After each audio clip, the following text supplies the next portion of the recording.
World News in 5. News and developments making headlines around the world in 5 minutes. World News in 5. Here on Radyo Pilipinas Worldwide.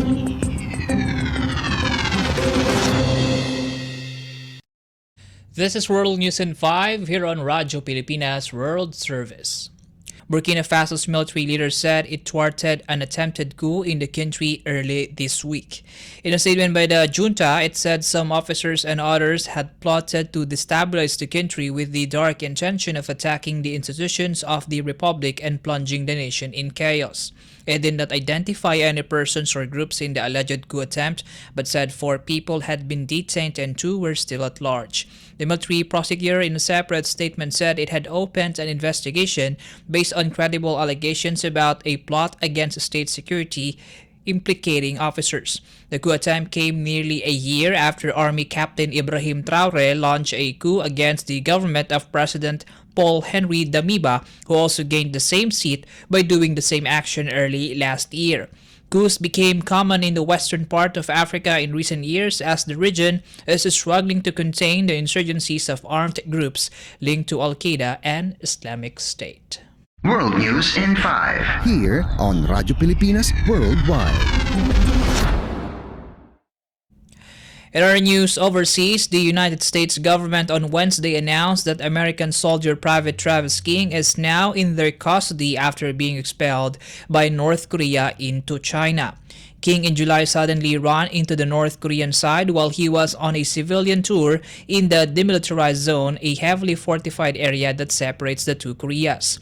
In a brief statement, White House National Security Advisor Jake Sullivan said Sweden helped in facilitating the transit of King to China.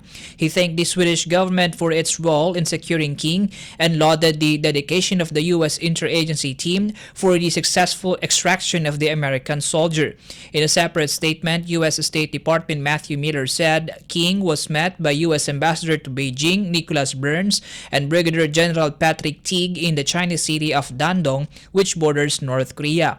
Miller said from China, King was brought to Osan Air Force Base in South Korea before he was flown back to the United States. King's release ended the months-long intense efforts of Washington to safely bring him back to the United States amid North Korea's uncooperativeness to the issue.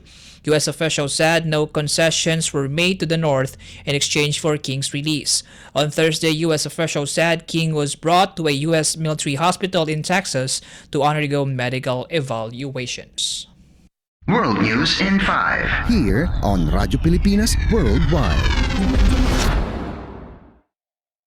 For our Philippine Embassy news, the Philippine Embassy in Lebanon and members of the Filipino community participated in the coastal cleanup drive organized by the Sustainable Waste Intercity Marathon or SWIM for the second consecutive weekend. The cleanup activity was held on September 24 at Cheka, a coastal community in North Lebanon, and is in line with the celebration of the Maritime and Archipelagic Nations Awareness Month or MANAMO. Philippine Embassy personnel, along with volunteers from the Filipino community and other volunteers from other local non-governmental organizations, participated in a collective effort to combat solid waste pollution along the Lebanese coastline and to promote awareness on marine conservation. Philippine Ambassador to Lebanon, Raymond Balatbat, expressed his deep appreciation for the participation of members of the Filipino community in promoting awareness of marine environment conservation, as well as the embassy's shared advocacies with SWIM, particularly in preserving the maritime heritage of both the Filipino and Lebanese peoples. SWIM founders Lisa Sofian and Nabil Awad lauded the embassy and Filipino community's involvement in the event, saying their dedication is a testament to the strength of the two countries' shared commitment to the health of oceans. The coastal cleanup is a year-round activity of SWIM. Other Filipino community members are encouraged to join SWIM's cleanup drive activities and associated events, which will take place in several coastal villages across Lebanon. World News in 5. Here on Radyo Pilipinas Worldwide.